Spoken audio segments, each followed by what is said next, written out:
Finally finishing up first cut. This is the last bunch of fields, groups of fields, and I'm giving you a little equipment walk around. This is the Ford 7710 with the square baler, Massey Ferguson 124 hay rack. Then I got a vicon rake, and there's Dad's little John Deere 302 he rakes and Ted's for me. He's 91. I like to get him out and keep him going. That's about all he likes to do. And I have the Hesston 780. We bought that from a guy who actually was trying to turn it into a backhoe. He painted it yellow, put an international backhoe on it.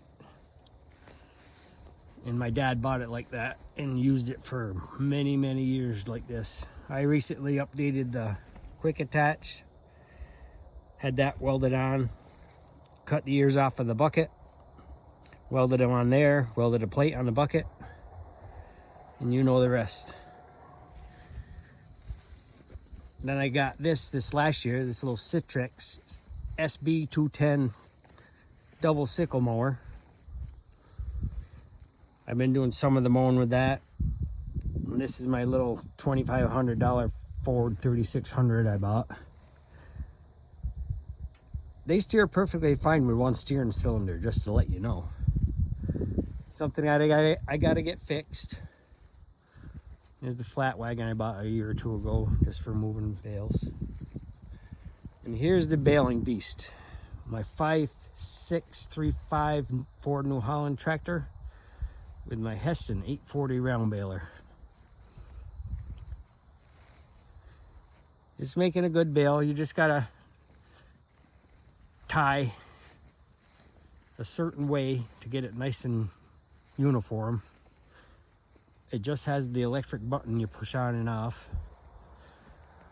I would like to make some kind of resistor, variable resistor, to adjust the speed on it.